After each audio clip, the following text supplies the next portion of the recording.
তাহলে আমার বন্ধুগণ, আল্লাহ তাআলার পরামর্শটা আমরা একটু শুনে নেই। মহান রব্বুল আলামিন বলছেন, বান্দা আমি তোর জন্য বন্ধু কারা কারা নির্বাচন করে দিচ্ছি। এই বন্ধুগুলোর বাইরে তুই যে বন্ধুত্ব তৈরি করবি, এই বন্ধুত্ব তোর টিকবে না, জান্নাতের সহায়ক হবে না। সেই বন্ধু কারা কারা? আল্লাহ রাব্বুল আলামিন বলছেন, তোমাদের বন্ধু হবে মোটেই পৃথিবীতে তিনজন। তিনজনের বাইরে কোনো বন্ধু তৈরি হতে পারে না। ইন্নামা ওয়ালিয়ুকুমুল্লাহু ওয়া রাসূলুহু ওয়াল্লাযীনা আমানুল্লাযীনা ইউকিমুনাস সালাহ ওয়া ইউতুনাস যাকাতা ওয়া হুম রাকিউন ومن يتولى الله ورسوله والذين آمنوا فإن حزب الله هم الغالبون জোরে বলুন আল্লাহু আকবার। নিঃসন্দেহে তোমাদের জীবনে এক নম্বর বন্ধু কেউ হবেন, এক নম্বর বন্ধু তিনি হবেন যিনি আমার রব, যিনি আমাকে চালান, যিনি আমাকে সমস্ত কিছু দেখেন, শোনেন, বোঝেন, যার হাতে আমার প্রাণ তিনি আমার কে?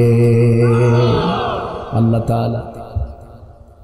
সে আল্লাহ আমাকে দেখেন, যে আল্লাহর হাতে আমার প্রাণ তিনি তো আমার এক নম্বর বন্ধু হবেন।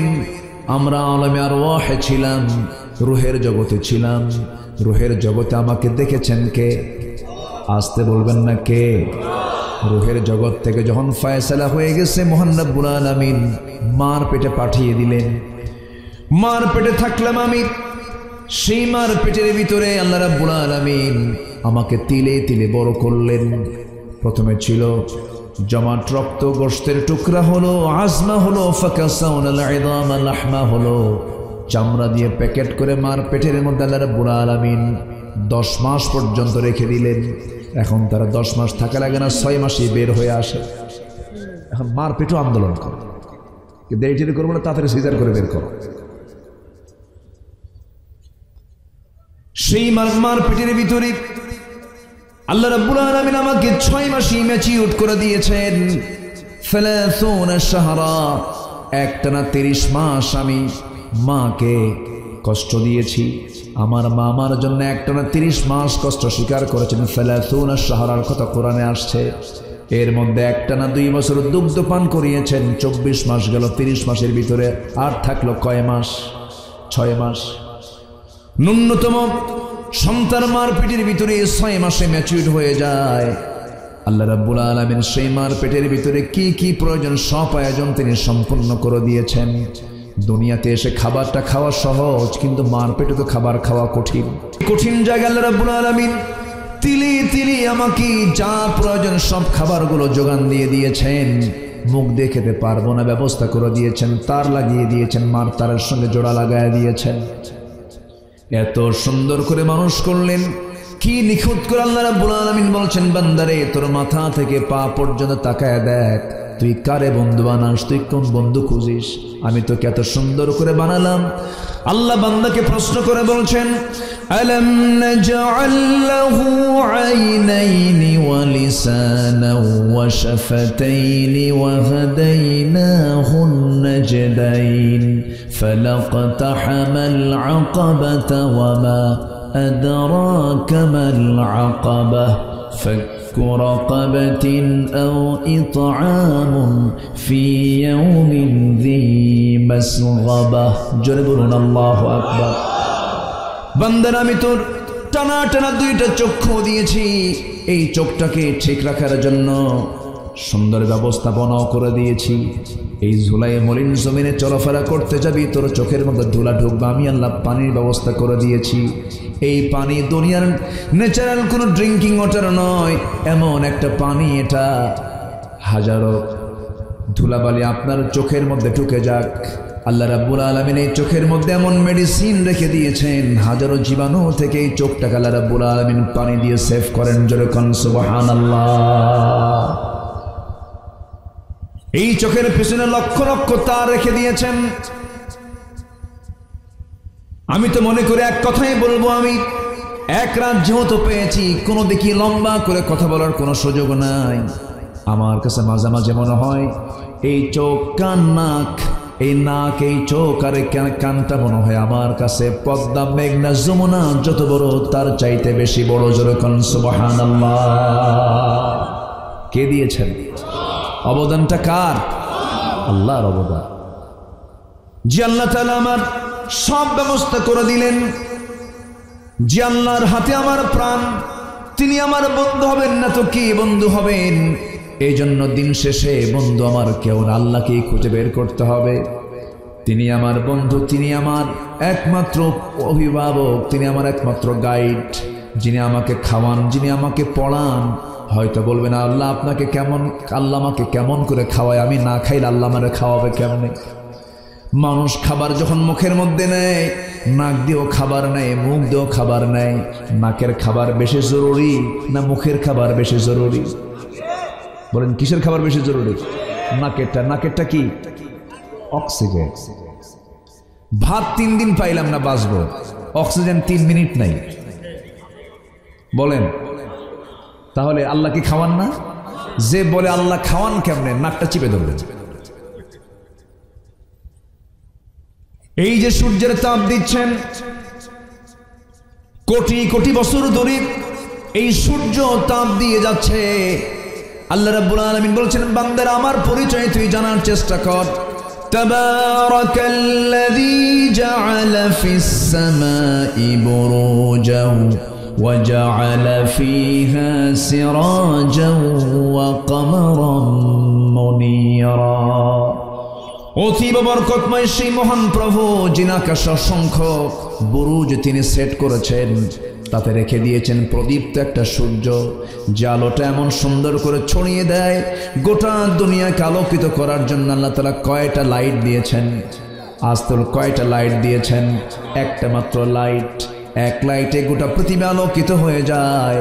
আল্লাহ রাব্বুল আলামিন বলছেন বান্দারে সূর্যের তাপটা আমি যদি না দিতাম, কোনদিন তো সূর্য কখনো একটা দিনের জন্য, একটা সেকেন্ডের জন্য আমি আল্লাহ তোর জন্য বন্ধ রাখি নাই। বান্দা সব দিয়ে দিয়েছি তোর জন্য, রাতের চাঁদ দিয়ে দিয়েছি, দিনের সূর্য দিয়েছি। আল্লাহ কত বড়, কত মহান, আল্লাহ যে কত বড় একটা সৃষ্টির দিকে তাকালেই টের পাওয়া যায়। আল্লাহ জিকির করতে বলেছেন, ফিকিরও করতে বলেছেন। শুধু জিকির করলে হবে না, শুধু ফিকির করলে হবে না, জিকিরও করতে হবে, ফিকিরও করতে হবে। الذين يذكرون الله قياما وقعودا وعلى جنوبهم এরপরে ويتفكرون في خلق السماوات والأرض। যারা জিকির করবে, যারা ফিকির করবে, আসমানের দিকে তাকাবে, এক পলকে তাকায়া একটু গভীর গবেষণায় চলে যাবে। আল্লাহ তুমি কত মহান, কি বিশাল আকাশ তুমি বানিয়ে দিয়েছো। আমরা যেখানে বসে আছি রাতের বেলা যদি একটু আকাশের দিকে তাকাই, মিটি মিটি করে জোনাকির মতো আমরা কিছু দেখতে পাই, তারকা। এই তারকা কি মোটেই কি জোনাকির মতো না, তার চাইতে বড়? শুধু বড় না অনেক বড়, শুধু বড় না অনেক বড়, অনেক বড়। এই বিশাল সৌর জগৎ, বিশাল সমুদ্র জগৎ, বিশাল স্থল জগৎ সব আল্লাহ নিজের হাতে নিয়ন্ত্রণ করেন, সব কিছু তিনি দেখেন। যে আশ্চর্য হবেন, সমুদ্র জগতের একটা বড় প্রাণী, যেটা স্থলভাগের এবং জলভাগের মধ্যে সবচেয়ে বড় প্রাণী আছে, একটা তিমি মাছ, নীল তিমি, যার হাড়ের ওজন হলো 700 কেজি। কেউ তো সুবহানাল্লাহ কইলেন না? হাড়ের ওজন কয় কেজি? 700 কেজির হাড়ের ওজন। হাড়ের ওজন যদি 700 কেজি হয়, এই হাড়টা কত বড়, ওই প্রাণীটা কত বড়? 120 টন ওজনের একটা প্রাণী। বড় বড় বড় বড় জাহাজকে সে আটকে ফেলতে পারে তার পিছনের অংশ দিয়া। 1700 হর্স পাওয়ার, এত গায়ে তার শক্তি। যদি তার হাড়ের ওজনটা এমন হয়, তার খাদ্যের প্রয়োজন কেমন? নীল তিমি তার বাচ্চাকে প্রত্যেক দিন সকাল বিকাল 50 থেকে 60 মণ দুধ খাওয়ায়। কে চালান? এই হাড়ের, এই 600 কেজি 700 কেজি ওজনের যে হার্ট, এটা হৃদস্পন্দন হয় প্রত্যেক মিনিট 8 থেকে 10 বার। এই যে 8 থেকে 10 বার যে হৃদস্পন্দন হয়, একটা আওয়াজ হয়, এই হৃদস্পন্দনের আওয়াজটা 3 থেকে 4 মাইল দূর থেকে এই মেশিনের আওয়াজ শোনা যায়। যেরকম সুবহানাল্লাহ। এই মাছগুলোকে কে চালান, কে খাওয়ান? আসতে বলবেন না, কে খাওয়ান? আবার ছোট্ট প্রাণী, ছোট্ট ছোট্ট প্রাণী পিঁপড়া, ওই পিঁপড়ার মধ্যে ঘ্রাণ শক্তি দিয়েছেন কে? আসতে বলবেন না, কে দিয়েছেন? আমার আপনার নাকের ঘ্রাণ বেশি না পিঁপড়ার নাকের ঘ্রাণ বেশি? পিঁপড়ার নাক দেখতে কেমন কম?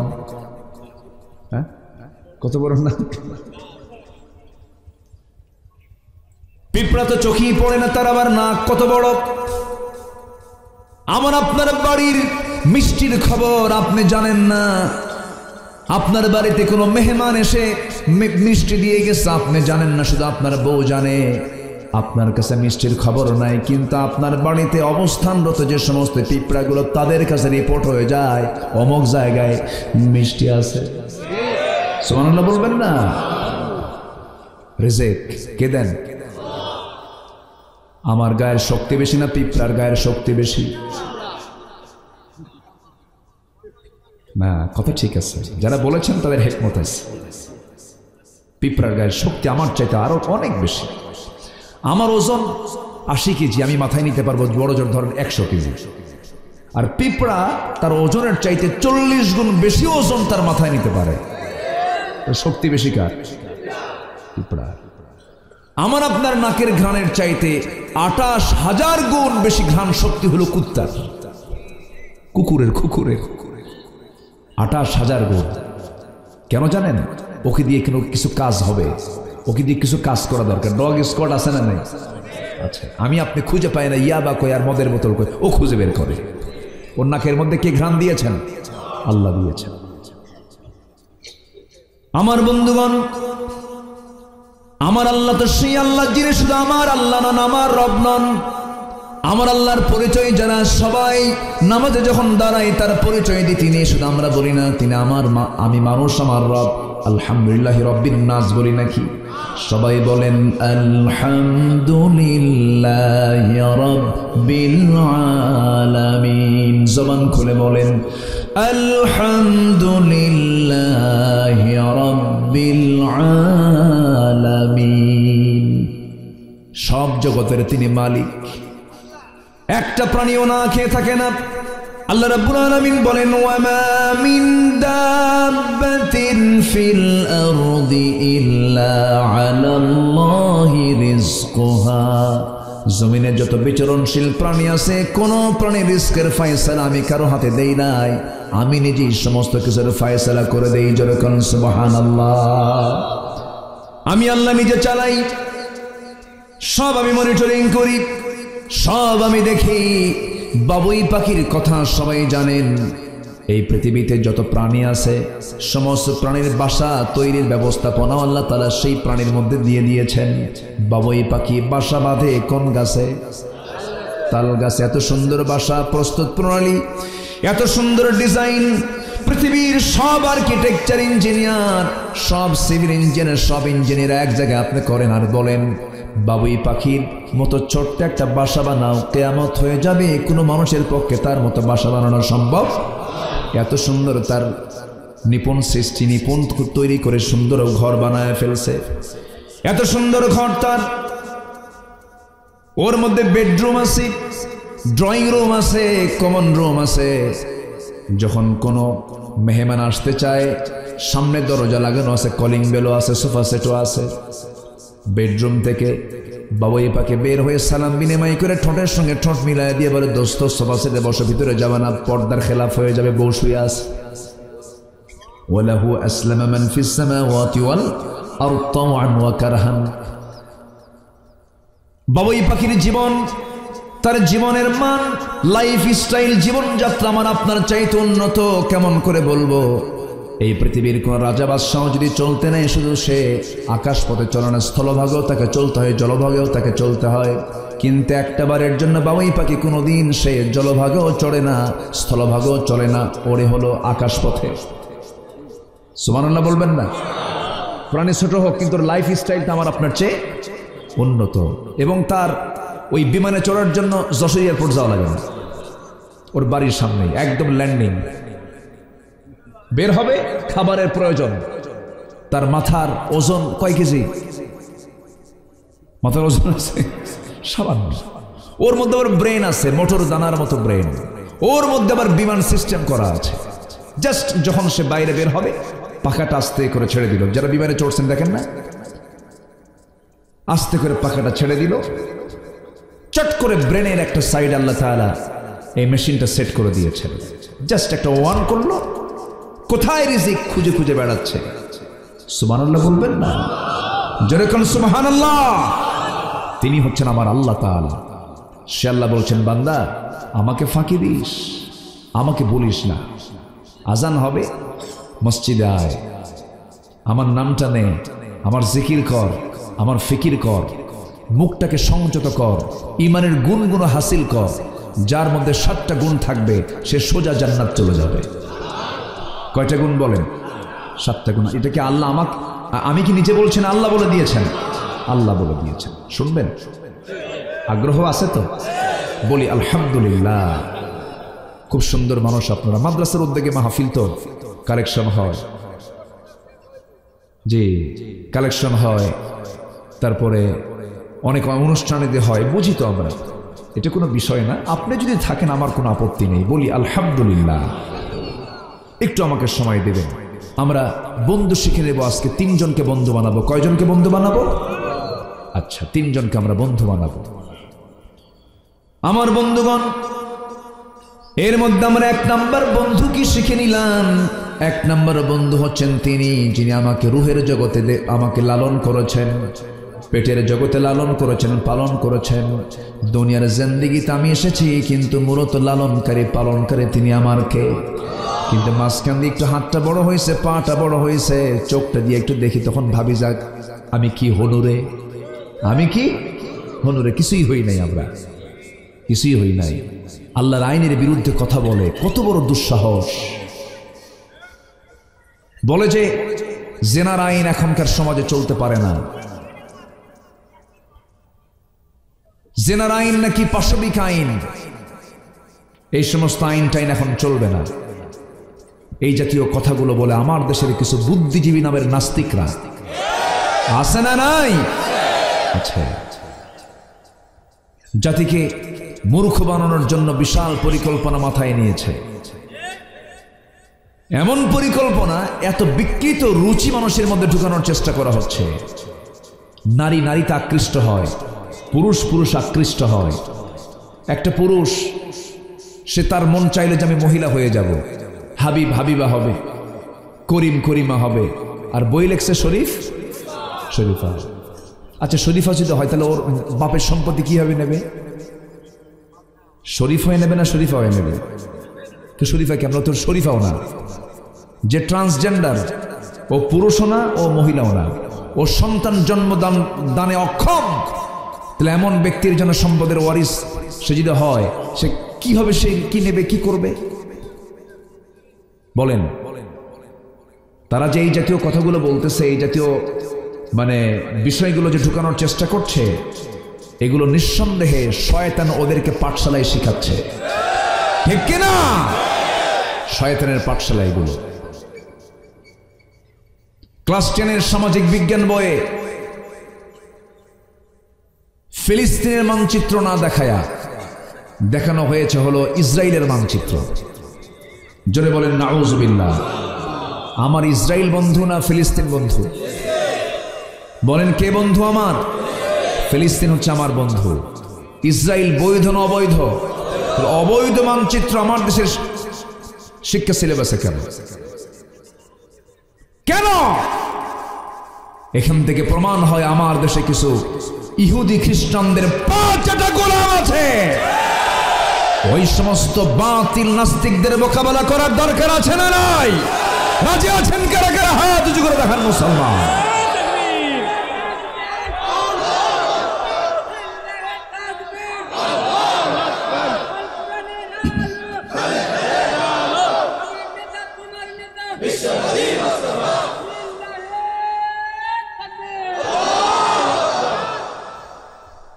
কষ্ট পাচ্ছেন? আলোচনা চালাই, জোরে বলি ইনশাআল্লাহ। আমার দেশ সম্ভাবনাময় একটা বিশাল দেশ। বিশাল সম্ভাবনার দ্বার উন্মুক্ত হয়ে যেত, কিন্তু আমার দেশকে ধ্বংস করার জন্য উঠে পড়ে লেগেছে কিছু বদমাইশরা। ঠিক কিনা বলেন?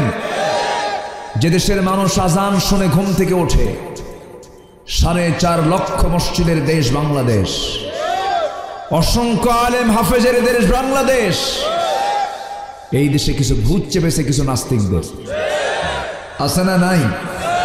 আচ্ছা, সমকামিতা, হোমোসেক্স, যে নোংরা মানসিকতা, বিকৃত রুচি, এটা 6000 বছর আগে, 5 থেকে 6000 বছর আগে ওই জর্দান, প্রেজেন্ট অলরেড জর্দান এর ডেড সি এলাকা, মৃত সাগর, সেখানে কওমে লূতের বসবাস ছিল।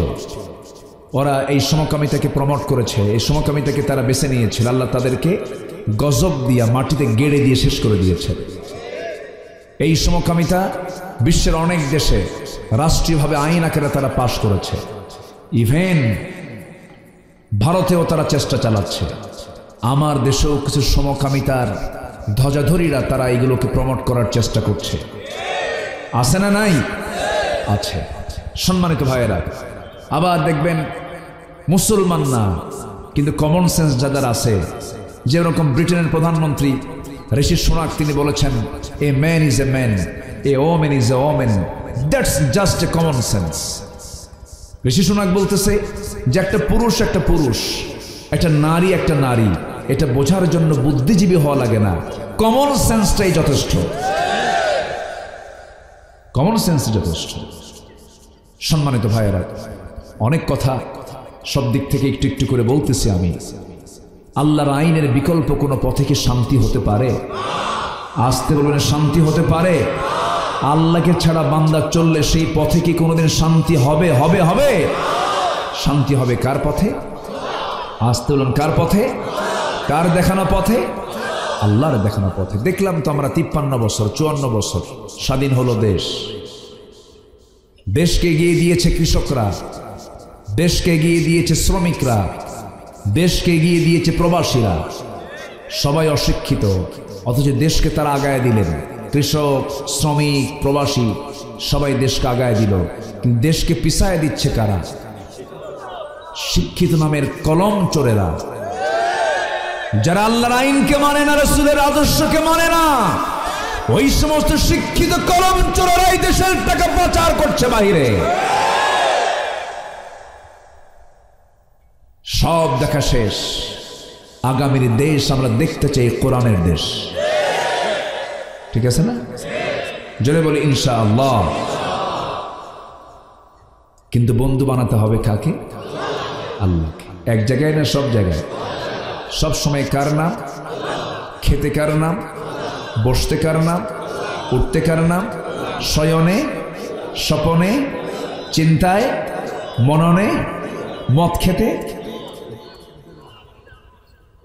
মদ আছে না নাই আমার দেশে? মদের দোকান, চুয়াডাঙ্গায় কোম্পানি, দর্শনায় মদের ফ্যাক্টরি, আলহামদুলিল্লাহ। হ্যাঁ, নাউজুবিল্লাহ কইছে। আপনাদের ভাষাগুলো খুব মজার পাই আমি, আপনাদের ভাষাগুলো খুব সুন্দর, আলহামদুলিল্লাহ। এত সুন্দর ভাষা কিন্তু পৃথিবীর কোথাও পাবেন না। যেখান থেকে বাংলা উৎপত্তি হয়েছে, নদিয়া, নদিয়াও এত সুন্দর ভাষা হয় না। যে ভাষা ঝিনাইদহ, যশোর, মেহেরপুর, চুয়াডাঙ্গা, এই ভাষাগুলো খুবই মিষ্টি ভাষা। বলি আলহামদুলিল্লাহ। ভয় পাই আপনাদের সামনে কথা বলতে, কারণ আমার ভাষার চাইতে আপনাদের ভাষা সুন্দর, খুব মিষ্টি ভাষায় কথা বলেন আপনারা। যে আমি চেষ্টা করি, কিন্তু আপনার মতো পারবো না আমি, কারণ আপনার মা থেকেই ভালো ভাষা নিয়ে আসছেন, আলহামদুলিল্লাহ। বলুন তো, আপনাদের কথার মধ্যে কি মানে কোন হরফের কোনো পরিবর্তন আছে? আপনি নোয়াখালী যান, একটা হরফই পাবেন না, প নাই। ওরা পানি বলতে পারে না, পানি হানি হয়। রংপুরে র শব্দই নাই, বাড়ি কোথায়? অংপুর। রাজশাহীতে স পাবেনই না, ওরা সবসময় স বলে, সালাম দিতে পারে না, আসসালামু আলাইকুম হয় না। সিরাজগঞ্জ, যমুনার তীরের মানুষ দুন্ত স বলতে পারে না, ওরা বলে হিরাজগঞ্জ। সিরাজগঞ্জটা বলতে পারে না, নিজের জেলার নামটাও হয় না। তাহলে রংপুরে র নাই, সিরাজগঞ্জে তো স নাই, নোয়াখালী প নাই, ভাষায় আউট।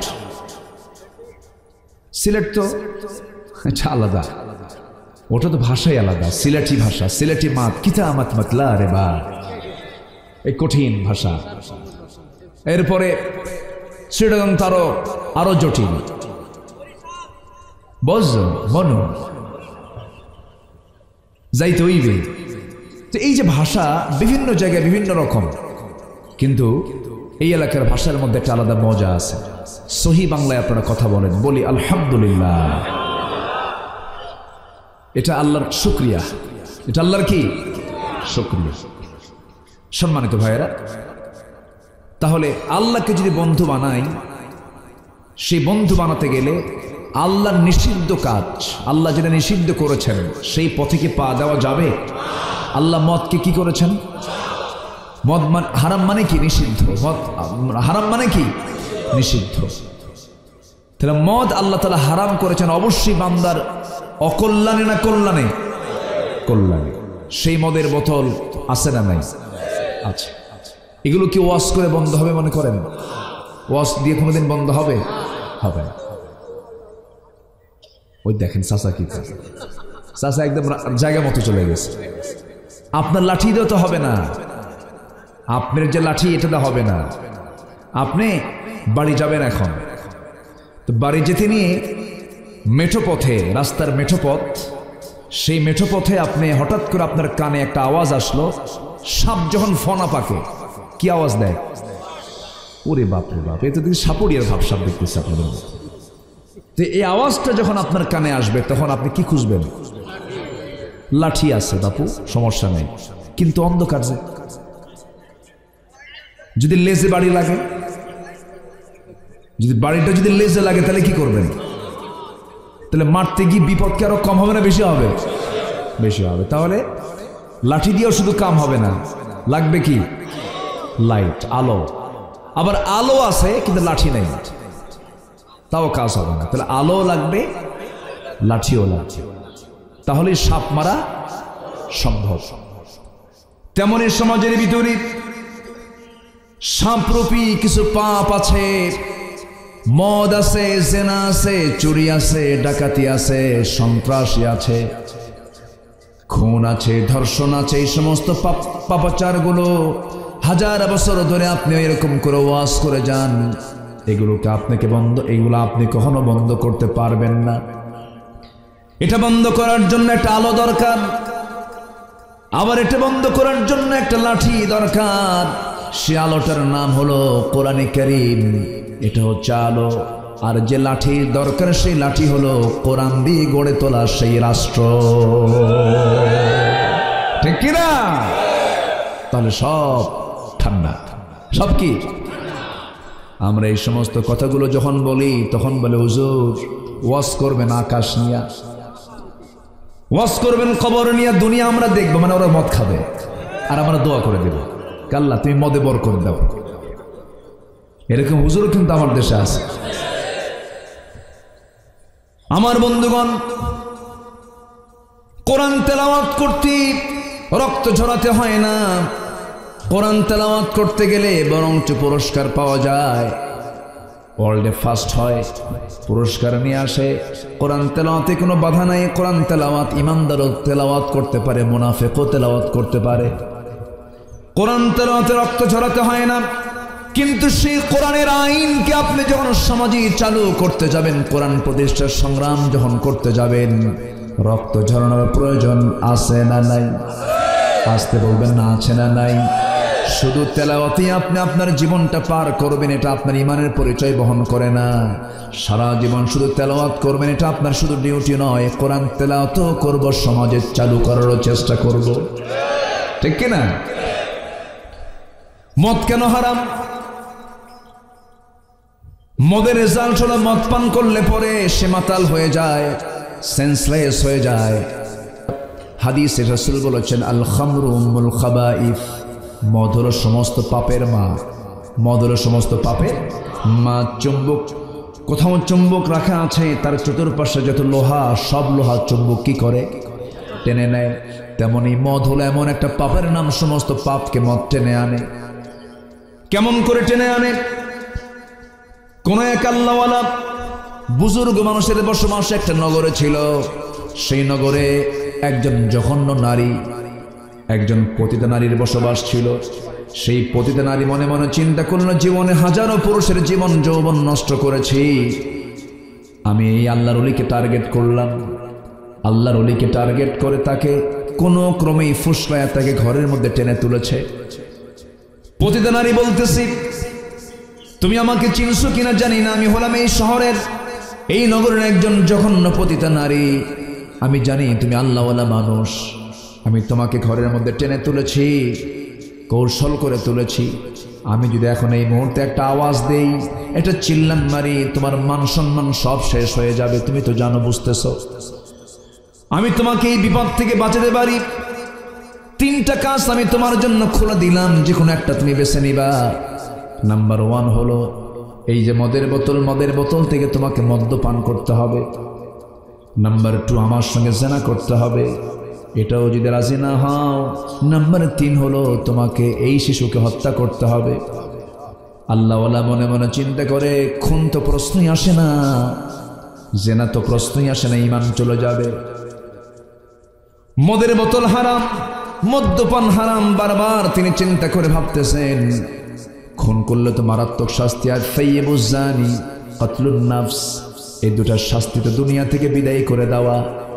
মদ এটাও হারাম, কিন্তু মনে মনে উনি চিন্তা করলেন, মনে হয় মদ্যপান করলে পরে ওর চাইতে হয়তো গুনাহ হয়তো কম, এটা উনি ভাবলেন। ভেবে যখন মদের বোতল যখন কেউ মুখে নেয়, সে হুঁশ না বেহুশ, তাল না মাতাল? বলেন তাল না মাতাল? মাতাল। কোনটা নিজের বউ, কোনটা পরের বউ, হুঁশ থাকে না। নিজের বউ না ধরে অন্যের বউ ধরে, এটাই হলো মদের ফলাফল। মদের কি ফলাফল? রাত 3টার দিকে স্বামী গেছে বাড়িতে, দরজায় ডাকতেছে, দরজায় নক করার মতো বউ তো টের পাচ্ছে যে আমার স্বামী রাত 3টায় আসা মানে কি কিছু খাইছে। দরজার খোলা সাহস পায় না। বড় ছেলেকে সাথে নিয়ে বলে, বাবা চলো তো, তোমার আব্বা আসছে, দরজাটা খুলে দিই। বড় ছেলেকে সাথে নিয়ে এসে দরজা যখন খুলতে নিচ্ছে, খোলা শেষ, লাল টকটকা চোখ। বউয়ের দিকে তাকায় বলে, আম্মা আসসালামু আলাইকুম। বলবেই তো, কারণ হেড অফিস তো ঠিক নাই। হেড অফিস ঠিক আছে, যেটা পান করলে হেড অফিস ঠিক থাকে না, সেটা কি হালাল হতে পারে? পারে না। এখন বউ কয়, হাই রে আমার পোড়া কপাল রে, তোমার কি একটু কাণ্ড জ্ঞান নাই?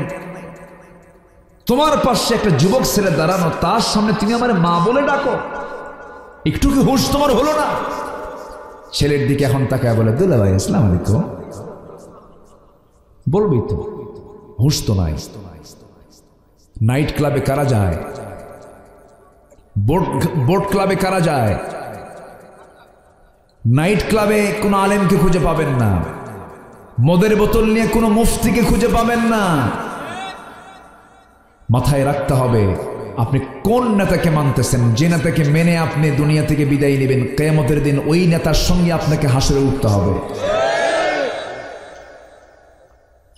মাথায় রাখতে হবে, ইয়াওমা নাদউ কুল্লা উনাসিম বিইমামিহিম, সেদিন প্রত্যেক ব্যক্তিকে তার নেতা সহ ডাকা হবে। মদ খাওয়ার নেতা তো আমার দেশে নাই।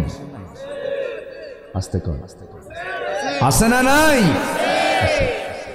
আপনারা মদ খাবেন আর আমরা দোয়া করব, হ্যাঁ? বুকের তাজা প্রাণ ঢেলে দেব, বাতিল শক্তির কাছে আমরা মাথা নত করব না। এরকম রেকর্ড আমার দেশে আছে না নাই? আছে না নাই? বহু অফার এসেছিল পাখির জীবনে। আমার দেশে কোরআনের প্রকৃত পাখি, যিনি কোরআনের খেদমত করেছেন দীর্ঘ 50 বছর, এই পাখিটা খাঁচায় ছিলেন। আল্লাহ তাআলা তাকে খাঁচা থেকে মুক্ত করে তার কাছে তুলে নিয়েছেন, আপোষ করেননি। সিরিয়ার দামেস্কের জেলখানায় ইমাম ইবনু তাইমিয়া জেলখানায় বসে আছেন।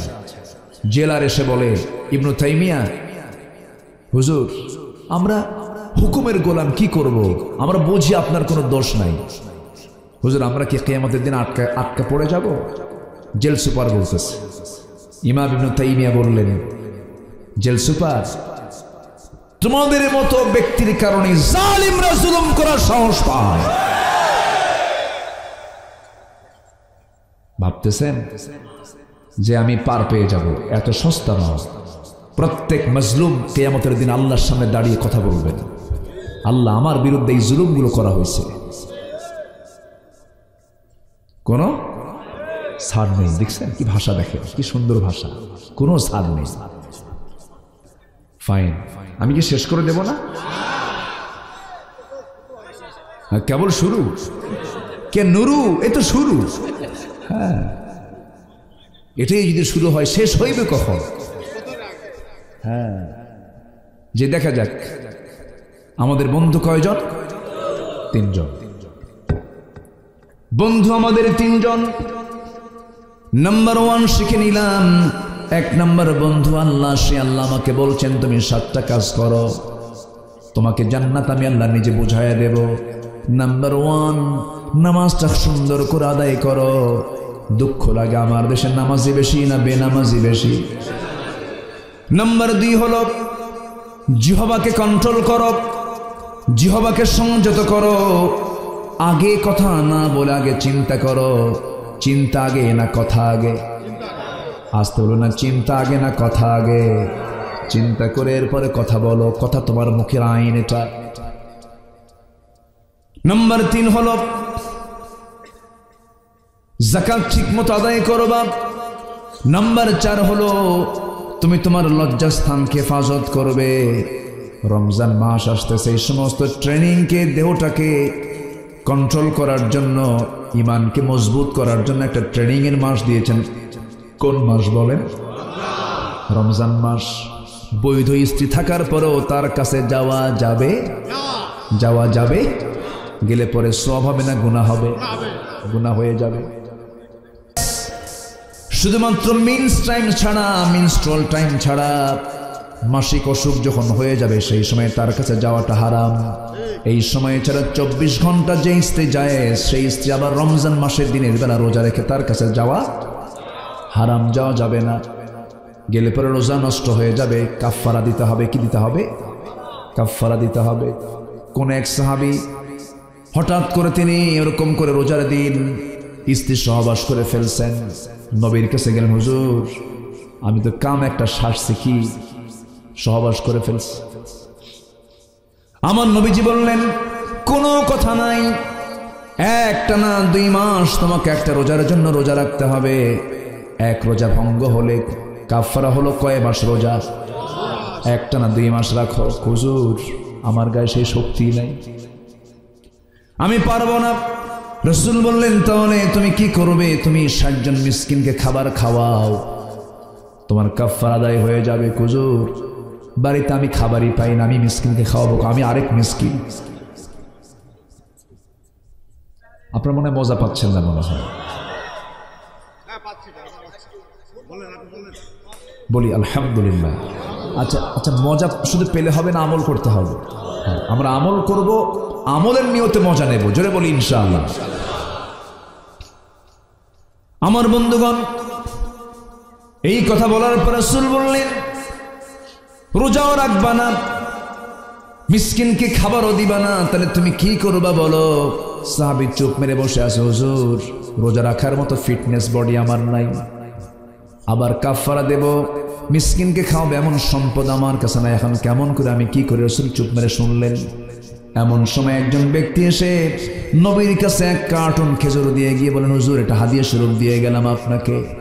আমার নবীজি সেই সাহাবীকে ডাক দিয়ে বলেন, সাহাবী শোনো, এই যে খেজুর দিয়ে গেছে আমাকে একজন হাদিয়া স্বরূপ, আমি তোমাকে হাদিয়া স্বরূপ দিলাম, যাও তুমি এটা সাদগা করে দাও। হুজুর আমি যাকে দেব, যাদেরকে দেব তারা যত বড় অভাবী, তার চেয়ে বেশি অভাবী আমি নিজে। রাসূল শেষ পর্যন্ত মুস্কি একখান হাসি দিয়ে বলেন, যা তুই খা, তোর পরিবার নিয়ে খা, যা। জোরে বলেন সুবহানাল্লাহ। আমার নবীজি কি কঠিন না সহজ? সহজ। আল্লাহ তাআলা বলছেন, নামাজটা সুন্দর করে কন্টিনিউ করো, এক নামাজ আরেক নামাজের সঙ্গে লাগায় দিও না। সুন্দর করে নামাজটা পড়ো, যার নামাজ যত সুন্দর হবে তার ইমানটা তত সুন্দর হয়ে যাবে। এই জন্য নামাজটা আমরা সুন্দর করে ফেলবো, জোরে বলি ইনশাআল্লাহ। নাম্বার 2 হলো জিহ্বাকে সংযত রাখবো। দেখবেন বউকে এত গালি দেয়, অসভ্য কিছু স্বামী আছে না নাই বলেন? সন্তানদের সামনে যে স্বামী তার বউকে গালি দেয়, ওই সন্তান বড় হলে ওই বাপকে গালি দেয়, আছে না কিছু? শুধু বলে সন্তানের বাপেরা মাঝে মাঝে এসে বলে, হুজুর সন্তানটা আমার সঙ্গে খারাপ আচরণ করে। অবশ্যই আপনার সন্তান যে আপনার সঙ্গে খারাপ আচরণ করছে এর কারণও কিছু থাকে। এই জন্য আপনি বাবা, স্ত্রীকে আপনি যদি সম্মান দিতে পারেন, সন্তান আপনাকে সম্মান দেবে। স্ত্রী যদি তার স্বামীকে স্বামীকে সম্মান দিতে পারেন, সন্তানরা ওই মাকে সম্মান দেবে। এগুলো সব দেখে, এগুলো সবসময় অবলোকন করে সন্তানরা। যে সংসারের স্বামী স্ত্রীর দ্বন্দ্ব বেশি, সেই সংসারের সন্তানগুলো মানুষ হতে পারে না। সালাম দিয়ে ঢুকবেন, সংযত কথা বলবেন। দেখবেন মানুষের কাছে এসে সুফি সাহেব, বাড়িতে গেলে শয়তান, আছে না?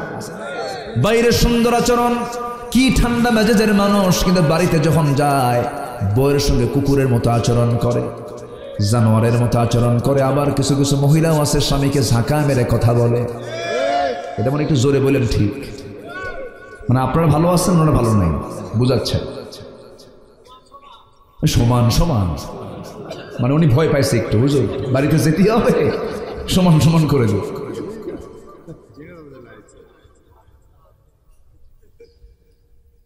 কথা মেপে মেপে বলতে হবে।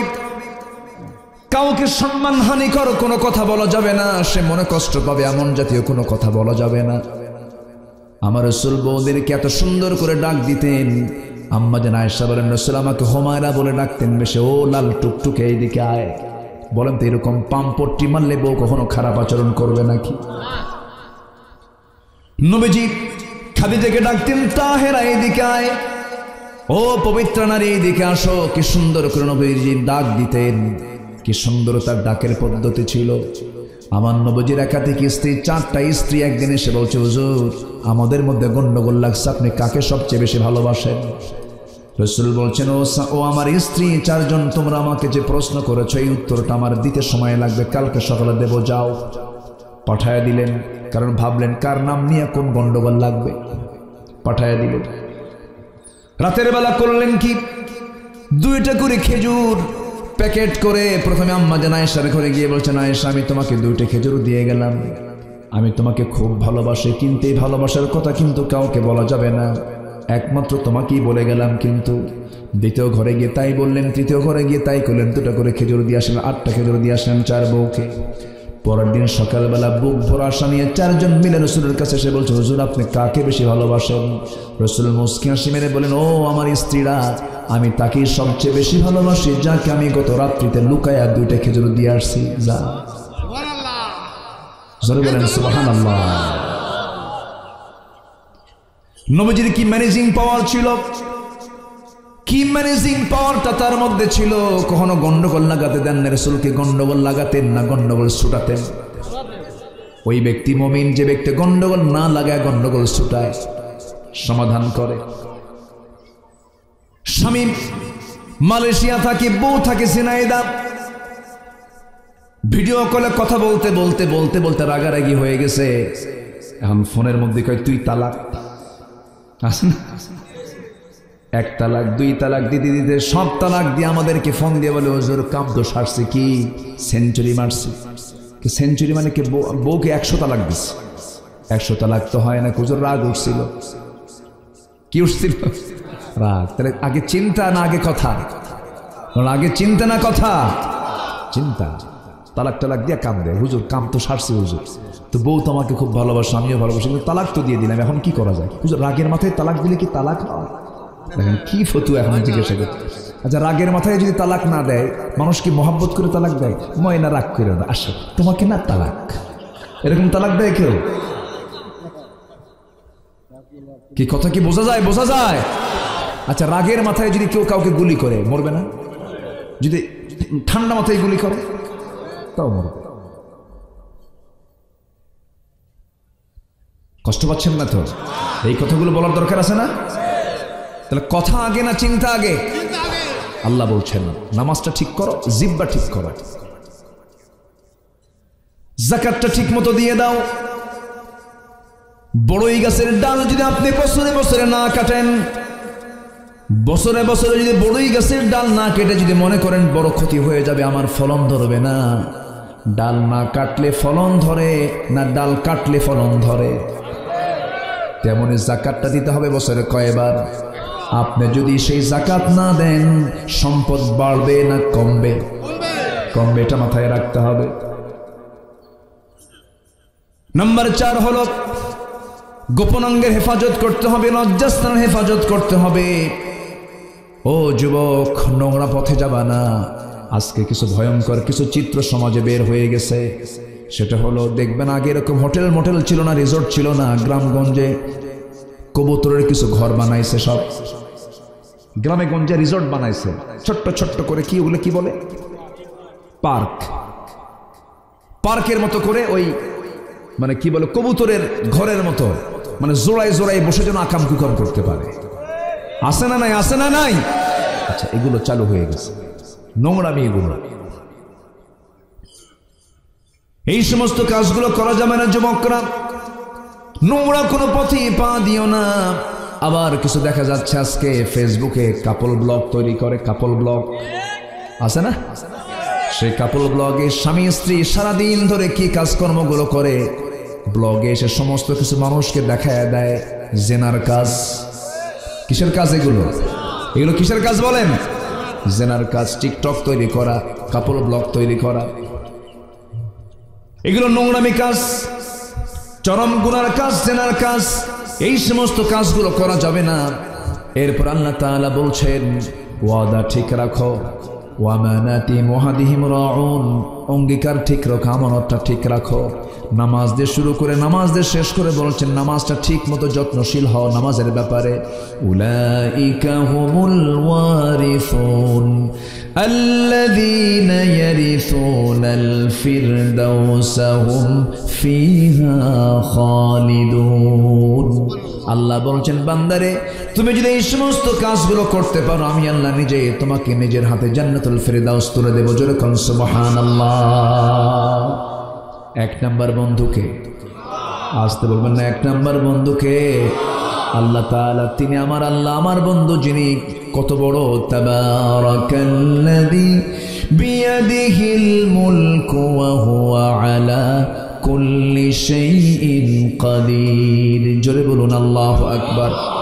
নাম্বার 2 বন্ধু হলো ওয়া রাসূলুহু। নাম্বার 2 বন্ধু হচ্ছেন মুহাম্মদ সাল্লাল্লাহু। মরে গেলাম, মরার সঙ্গে সঙ্গে বন্ধু আমার কেউ না। 1 নাম্বার বন্ধুকে। আবার রাসূলের দরকার আছে না নাই? কবরে গেলে কয়টা প্রশ্ন হবে? আসতে বলবেন না, কয়টা প্রশ্ন? এই 3টা প্রশ্ন। যদিও মনে হচ্ছে 3টা প্রশ্ন মাত্র মুখস্থ করে চলে যাব, কিন্তু মুখস্থ করার কি কাজ এটা নাকি? এটা কি থিওরিক্যাল না প্র্যাকটিক্যাল? বলেন বলেন। এই 3টা প্রশ্নের জবাব দিতে হবে, থিওরিক্যাল না প্র্যাকটিক্যালে? প্র্যাকটিক্যাল। এত সুন্দর হাসি খুশি মানুষ দেখছেন, আলহামদুলিল্লাহ। আসার পর থেকে উনি আমার খেদমতে নিয়োজিত, আলহামদুলিল্লাহ। ভাইজানের নাম সাদ্দাম। আচ্ছা, ওসমান ভাই না? আলহামদুলিল্লাহ। ওসমান তো লাজুক হয়, তাই না? ওসমান কি লাজুক না? হায়াআন ওসমান। আল্লাহু আকবার বলেন। ধনী না গরিব? আস্তে কয়। শুধু ধনী না মহাধনী? প্রচুর ধনী মানুষ ছিলেন ওসমান ইবনে নুরাইন। আশারায়ে মুবাশশারার 10 জন সাহাবীর ম্যাক্সিমাম সাহাবী ধনী ছিলেন। তারা ধনী হয়ে তারা জান্নাতের সংবাদ পাইছেন। অতএব মনে করা যাবে না যে ধনী হলে এটা মাইনাস পয়েন্ট না। 10 জন সাহাবীর অধিকাংশ সাহাবী ছিলেন ধনী। ওসমান ইবনে নুরাইন ছিলেন 7,000 কোটি টাকার মালিক। আল্লাহ তুমি আমার ভাইকে বানায় দাও। জোরে বলে আমিন। যদি বানায় দেন আল্লাহ, তাহলে আপনাদের কাছ থেকে এই কালেকশন লাগবে না। ঠিক আছে না? রাসূল যখন থেকে যেতেন তখন বলতেন, ওসমান এদিকে আয়। তখন কাকে ডাকতেন? ওসমান এদিকে আস, এদিকে আসো ডাকতেন। এমন ধনী ছিলেন, রাসূলের কাছে এসে একদিন বলতেছে, হুজুর আমার সম্পদ আর যেন না হয়, আমি যেন ফকির হয়ে যাই। আচ্ছা বলেন তো এরকম ধনী আছে কেউ দুনিয়াতে যে এসে দোয়া চায় আল্লাহ আমার তুমি ফকির বানায় দাও, হুজুর আপনি আমার জন্য দোয়া, আমি যেন ফকির হয়ে যাই। রাসূল বললেন তুমি এরকম দোয়া চাচ্ছ, আচ্ছা ঠিক আছে আমি তোমার কিছু প্রশ্ন করতে চাই। কি প্রশ্ন? আচ্ছা তুমি যখন উটের পিঠে বসো তুমি খাও কেমনে? হুজুর আমি যখন উটের পিঠে যখন চলমান অবস্থায় উট চলে, আমি যখন খাইতে বসি একটা দানাও যদি পড়ে যায় আমি উটটাকে নিচে বসায়া ওই দানা তুলে পানি দিয়ে ধুয়ে এরপরে দানাটা খাই। আমার রাসূল বললেন তোমার সম্পদ তো কমবেই না, আরো ডাবল হবে, যাও। জোরে বলে সুবহানাল্লাহ। খুব মিতব্যয়ী ছিলেন, আবার ধনী হলেই যে তিনি খরচ করতেন তা না। এক অভাবী এসে নবীর কাছে বলেন হুজুর আমার অভাব, কিছু সাহায্য করেন। রাসূল ওসমানের কাছে যাও, যায় দেখেন তুলা উড়ে যায়। কি উড়ে যায়? তুলা। ওই তুলাগুলো লাফ মেরে ধরে আবার থুয়ে দেয়। এই দৃশ্য দেখে উনি চলে আসছে, হুজুর আপনি কার কাছে পাঠাচ্ছেন? একটা তুলা উঠতেছে তার ধরে ধুয়ে দেয়, এই লোক আমার কিছু দেবে না। আরেকদিন যায় দেখেন পিঁপড়ার মুখ থেকে দানা টেনে রেখে দিচ্ছে। উনি চাওয়ারই সাহস পেলেন। রাসূলের না তুমি যাও, গেলেন। এবার সাহস করে বলেন কে পাঠাইছে? রাসূল যাও, আমার একটা বাণিজ্য কাফেলা আসতেছে, একটা উট বোঝাই, উট সহ আমি তোমার সব সামান তোমাকে দিয়ে দিলাম। তো উনি যে বলতেছেন ম্যানেজারকে দেন আমাকে একটা উট সহ তার সামান আমাকে দিতে বলেছেন ওসমান, এই সম্পদের মালিক যিনি। কেন এখন দেওয়া যাবে না, হিসাব ক্লোজ করতে হবে। 100টা উট আছে, তার বোঝাই মাল আছে, সব হিসাব ক্লোজ করে এরপর আমি তোমাকে এক্সট্রা করে একটা দেবো। এসে বলতেছে ওসমান আমার তো দরকার এখনই। সে আবার সময় চাচ্ছে, কেন? হিসাব করতে হবে। কি যে বলো, ওসমান বলে দিল 100টা উট তার সামান সব আমি তোমাকে দিয়ে দিলাম, যাও। হিসাব করার দরকার নেই। এই হচ্ছেন ওসমান। এই যে বোঝেন নাই? বলি আলহামদুলিল্লাহ। সম্মানিত ভাইয়েরা, তাহলে নাম্বার 2 বন্ধু হচ্ছেন মুহাম্মদ সাল্লাল্লাহু। কবরে দরকার আছে না নাই? আসতে আছে না নাই? মিজানে দরকার আছে না নাই? পুলসিরাতে দরকার আছে না নাই? হাসরে আসতে বলবেন, হাসরে কোন লোককে লাগবে বলেন? মুহাম্মদ সাল্লাল্লাহু আলাইহি ওয়াসাল্লাম, রাসূলকে লাগবে। রাসূল ছাড়া কোনো পথ নাই। আল্লাহ বলছেন হে বান্দা আমাকে তুই সরাসরি কখনো পাবি না, রাসূলকে লাগবে তোর। নবীর আনুগত্য তোর হতে হবে, 16 আনুগত্য তোর করতে হবে। আমার বন্ধুগণ, রাসূল বলেন সাহাবীরা কাল হাসরের ময়দানে তোমরা আমাকে কোথাও যদি না পাও, 3 জায়গার যে কোনো একটা জায়গায় তোমরা আমাকে তালাশ করবে, পেয়ে যাবে। যেরকম সুবহানাল্লাহ। সাইয়েদনা বেলাল কাঁদতে কাঁদতে অস্থির হয়ে যেতেছেন, কাঁদতেছেন ডুকরে ডুকরে। রাসূল বলছেন বেলাল কাঁদো কেন? হুজুর আপনি মারা যাবেন। আমার নবীজি বলছেন সাহাবীরা তোমরা আমার এই 3 জায়গার যে কোনো একটা জায়গায় পাবে। নাম্বার 1 হলো মিজানের পাল্লায় তোমরা আমাকে পাবে, সেখানে যদি না পাও পুলসিরাতে আমাকে তোমরা পাবে, সেখানেও যদি না পাও তোমরা আমাকে পেয়ে যাবে 3 নম্বর জায়গা হাউজে কাউসার। কারণ ইন্না আ'তাইনাকাল কাউসার, হে রাসূল আমি আপনাকে হাউজে কাউসার দান করেছি। সে হাউজে কাউসারে যদি আমার সঙ্গে তোমার দেখা হয়ে যায়, একসঙ্গে আমি তোমাকে জান্নাতের পেয়ালা দিয়া ওই হাউজে কাউসার থেকে পানি তুলে নিয়ে আমি তোমাকে আমার নিজ হাতে তুলে খাওয়ায় দেব। জনমের মতো তৃষ্ণা নিবারণ হয়ে যাবে, আমি তুমি একসঙ্গে মিলে জান্নাতে ঢুকে যাব। জোরে বলি সুবহানাল্লাহ। নবী আমার আসল বন্ধু না নকল বন্ধু? আসল বন্ধু। আল্লাহকে বন্ধু বানাবো, রাসূলকে বন্ধু বানাবো। নাম্বার 3 বন্ধু হলো والذين آمنوا الذين يقيمون الصلاة ويؤتون الزكاة وهم راكعون। জোরে বলুন আল্লাহু আকবার।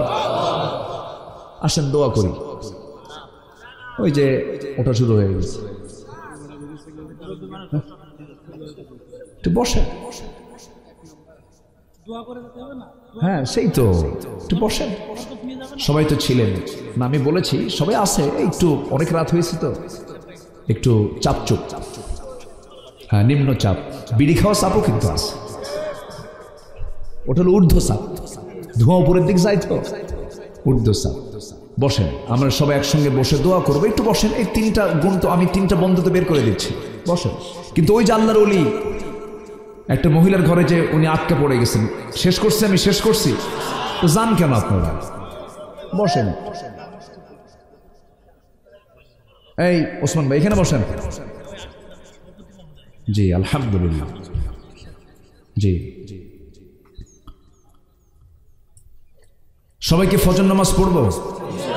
ফজর পড়বেন কারা কারা একটু হাত তুলে দেখান তো দেখি,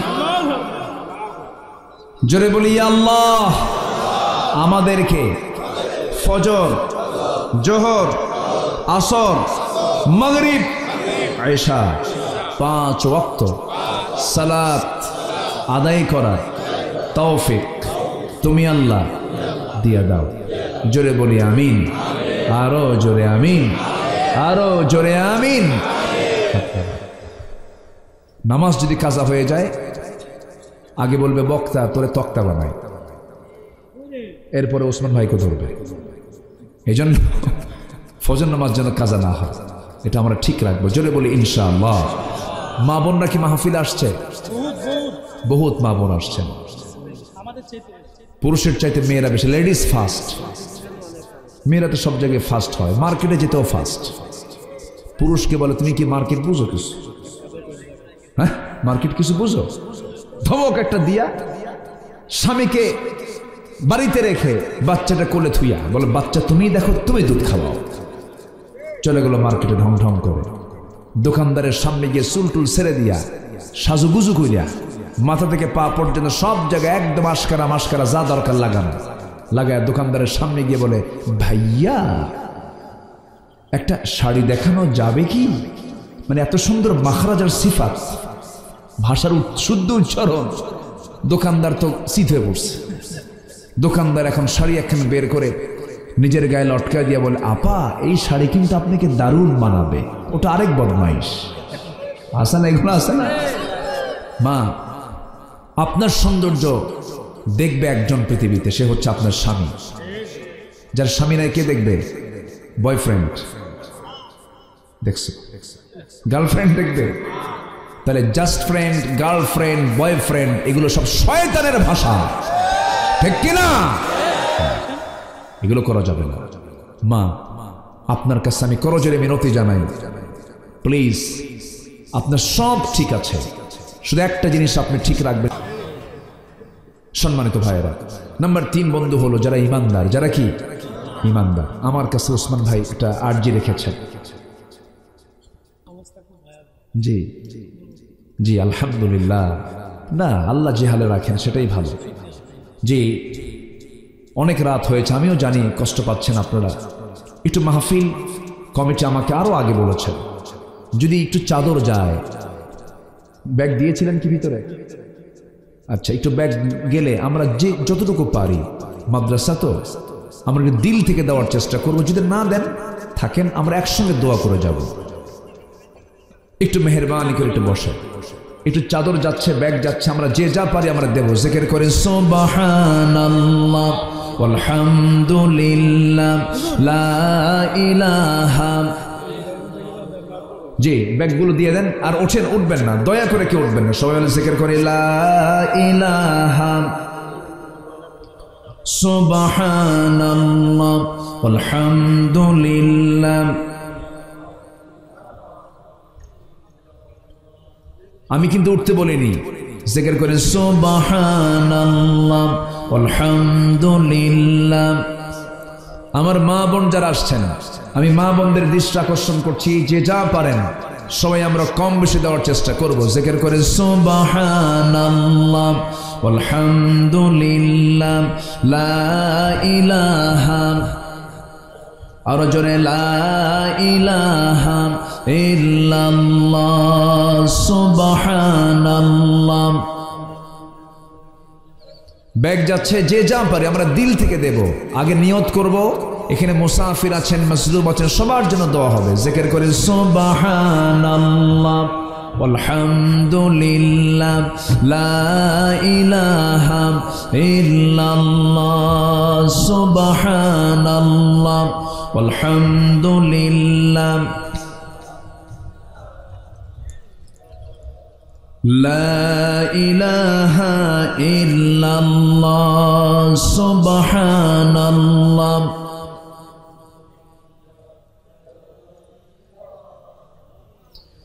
লা ইলাহা ইল্লাল্লাহ মুহাম্মাদুর রাসূলুল্লাহ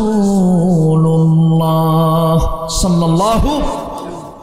একটু বসেন, চাইতে গেলাম, আপনি রাগ করলেন মনে হয় নাকি? তাই তো মনে হচ্ছে, এতক্ষণ তো ওঠেন নাই, এখন আবার উঠে একটু দাঁড়াচ্ছেন, চলে যাচ্ছেন। চাইলে যদি আপনি রাগ করেন তাহলে তো সমস্যা। আল্লাহর পথে দিলে এটা কি লস না লাভ? লাভ। কোরআনের জন্য দেওয়া এটা ভাগ্যের ব্যাপার। আল্লাহ তুমি সবাইকে দিল থেকে দেওয়ার তৌফিক দাও, জোরে বলি আমিন। মাদ্রাসার জন্য 3টা কাজ আপনারা করবেন। নাম্বার 1, মাদ্রাসার জন্য সবাই দোয়া করবেন। দোয়া করবেন না ইনশাআল্লাহ? দোয়া 1 নাম্বার, কি বলেন? দোয়া। নাম্বার 2 হলো নিজের সন্তানকে মাদ্রাসায় দেওয়া। এখানে ছাত্র কতজন? এখন 120 জনের মতো। নিজের সন্তানকে মাদ্রাসায় দিবেন। সন্তান মাদ্রাসায় না দেওয়ার কি পরিণতি? অনেক বড় বড় ডিসি, এসপি, জজ, ব্যারিস্টারের বাপরা বুঝতেছে ওরা না জানলে কি হয়।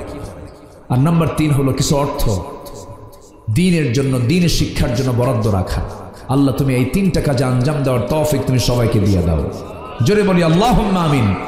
যে যেখানে আছেন আমরা আর কাল বিলম্ব না করে আমরা আল্লাহর কাছে চাবো, আল্লাহর কাছে প্রার্থনা করব। সবাই নামাজের মতো করে বসে যাই, নামাজের মতো করে বসে যাই, নামাজের সুরত আমরা বসে যাই। আমরা চাইবো কার কাছে? আল্লাহর কাছে। সবাই বলে সুবহানাকা আল্লাহুম্মা ওয়া বিহামদিকা আশহাদু আল্লা ইলাহা ইল্লা আনতা আস্তাগফিরুকা ওয়া আতুবু ইলাইকা। সম্মানিত ভাইয়েরা, জি সবাই বসেন। একসঙ্গে আমরা চাইবো কার কাছে? আল্লাহর কাছে। যে যেখানে আছেন আমার মা বোন, এখানে আশেপাশে মাইয়াত শুয়ে আছেন, সবার জন্য দোয়া হবে। তো আজকে জি ও আচ্ছা আচ্ছা থামেন, আলহামদুলিল্লাহ। না তো ওই আল্লাহওয়ালা তিনি ভাবলেন যে মদের বোতলটাই মনে হয় আমাকে এই বিপদ থেকে বাঁচায় দেবে, তো উনি মদটা পান করলেন। যে মদ আছে যেখানে মাতাল হওয়া, সেখানে মাতাল যখন হয়ে যায় তখন কি জেনা তার জন্য কঠিন হয়? তখন ওই অলির দ্বারা জেনাও হলো, ওই অলির দ্বারা খুনটাও হলো। তাহলে মদ এমন একটা পাপের নাম যে পাপ আরো পাপকে টেনে আনে। আল খামরু উম্মুল খাবাইথ, মদ হচ্ছে সমস্ত পাপের মা। তা আসুন আমরা আমাদের আমল নামায় জিকিরের পরিমাণ যদি একটু কম হয়, নফল নামাজ যদি একটু কম হয়, অন্তত কবিরা গুনাহ যেন আমাদের জীবনে অর্জিত না হয়, আমরা এই চ্যালেঞ্জটা রাখবো। সবাই বলে ইনশাআল্লাহ। আল্লাহ তুমি সবাইকে কবিরা গুনাহ থেকে ইনতাজতানিবু কাবাইরা মা তুনহাউনা আনহু নুকাফির আনকুম সাইয়্যাতিকুম ওয়া নুদখিলকুম মুদখালান কারীমা। কবিরা গুনাহ ছেড়ে দিবা, আমি তোমার ছোট ছোট গুনার দিকে তাকাবই না, আমি তোমাকে সম্মানজনক জান্নাত দিয়ে দেব। জোরে বলে সুবহানাল্লাহ। তো আমরা দোয়ার দিকে চলে যাচ্ছি। আচ্ছা জি, আমরা সবাই বলে সুবহানাকা আল্লাহুম্মা ওয়া বিহামদিকা আশহাদু আল্লা ইলাহা ইল্লা আনতা আস্তাগফিরুকা ওয়া আতুবু ইলাইকা। চিৎকার মেরে বলি আল্লাহ আমার জীবনের সগীরা কবিরা, ছোট বড় সব গুনাহ তুমি আল্লাহ মাফ করে দাও ইয়া রাব্বাল আলামিন। আল্লাহুম্মা আমিন। আল্লাহুম্মা আমিন। ربنا ظلمنا أنفسنا وإن لم تغفر لنا وترحمنا لنكونن من الخاسرين। গভীর রাত, নিঝুম রাত, ঝিমানো রাত্রিতে চাঁদের মতো হাজার মুসলমান নরনারীকে নিয়ে তোমার কালামের দুটো আয়াতকে সামনে রেখে প্রকৃত বন্ধু কারা কারা এই বিষয়ে কিছু কথা বলার চেষ্টা করেছি। সে শান্তে সে কাঙ্গাল ফিকারের মতো দুটো হাত পেতে আছে। আল্লাহ গুনার দিকে নজর দিও না, বান্দা মনে করে তামাম জীবনের গুনাহগুলোকে মাফ করে দাও। জনম দুঃখিনী মা জনম দুঃখী বাপজান যারা চলে গেলেন, জিন্দেগির গুনাহগুলো মাফ করো, কবরগুলোকে জান্নাতের টুকরা বানায়া দাও। আব্বা আম্মার জন্য কি দোয়া তাও শিখিয়ে দিয়েছ। সবাই আওয়াজ দিয়ে আমার সঙ্গে ঠোঁট মিলিয়ে মিলিয়ে বলুন, রব্বির হামহুমা কামা রব্বায়ানি সগীরা, রব্বির হামহুমা কামা রব্বায়ানি সগীরা, রব্বির হামহুমা কামা রব্বায়ানি সগীরা। আয় আল্লাহ তাআলা, এমনও ভাই আমার সঙ্গে হাত তুলতে পারেন, নিজের হাতে নিজের মাকে দাফন করেছেন, নিজের বাবার লাশ নিজের পেটে বহন করে কবর পর্যন্ত নিয়ে চলে গেছেন। সে আব্বা আম্মা যারা চলে গেল, জিন্দেগির গুনাহগুলো মাফ করে দাও, কবরগুলোকে জান্নাতের টুকরা তুমি আল্লাহ বানায়া দাও।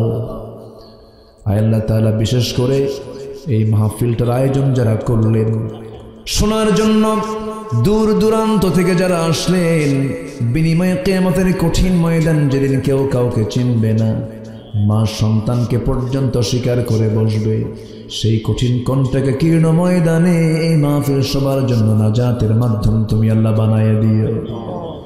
আয় আল্লাহ তাআলা, আমার সঙ্গে যারা আমিন আমিন করছেন, যার যা প্রার্থনা তুমি আল্লাহ দয়া করে মঞ্জুর করে নাও। আল্লাহ এই মাদ্রাসাকে তুমি আল্লাহ দয়া করে কবুল আর মঞ্জুর করে নাও। কুলবাড়িয়ার প্রত্যেকটা ঘরকে ইসলামের দুর্গ বানায় নাও। আয় আল্লাহ তাআলা, কুলবাড়িয়ার এই গ্রামটা বেনামাজি মুক্ত গ্রাম হিসেবে তুমি আল্লাহ কবুল করে নাও। ও আল্লাহ, আমার ডান পাশে যিনি বসে আছেন বড় আলেম দ্বীন আশরাফুল আলম সাহেবকে তুমি আল্লাহ দয়া করে কবুল আর মঞ্জুর করে নাও। আমার ওসমান ভাইকে তুমি আল্লাহ দয়া করে কবুল আর মঞ্জুর করে নাও। তিনি তার চাচার জন্য দোয়া চেয়েছেন, নুরুন নবী সাহেব, সিহাতে কুল্লি আজলা দান করো, সাফায়ে কামিলা আজলা দান করো। আয় আল্লাহ তাআলা, আমার সঙ্গে যারা আমিন আমিন করছেন, তুমি তো সবার মনের মালিক আল্লাহ, মনের খবর রাখো। যার যা প্রার্থনা তুমি আল্লাহ দয়া করে মঞ্জুর করে নাও। আশপাশে কত মাইয়াত শুয়ে আছে, তার অপেক্ষা করছে আমার সন্তানরা আমার জন্য দোয়া করবে। আল্লাহ, সেই মাইয়াতদের জন্য দোয়া করে, কবরবাসীর জন্য দোয়া করে, ইমানি হালত না যারা দুনিয়া থেকে বিদায় নিয়েছেন, কবরগুলোকে জান্নাতের বাগিচা বানায়া দাও। আয় আল্লাহ তাআলা, এই দুনিয়াতে আসার তো সিরিয়াল ছিল, যাওয়ার তো কোনো সিরিয়াল নাই। ডান হাতে আমলনামা না আসা পর্যন্ত মরণ দিও না, হিসাবটা জটিল না করে সহজ করে দিও। হাসিবিনি হিসাবান ইয়াসিরা, ইয়া মুকাল্লিবাল কুলুব সাব্বিত কলবি আলা দীনিক। اللهم إني أعوذ بك من الهم والحزن والعجز والكسل والجبن والبخل وضلع الدين وغلبة الرجال। আয় আল্লাহ তাআলা, দুনিয়া থেকে কোন দিন বিদায় নেব জানি না, তবে যেদিন মরে যাব রে, টান মেরে ঘর থেকে বের করে দেবে।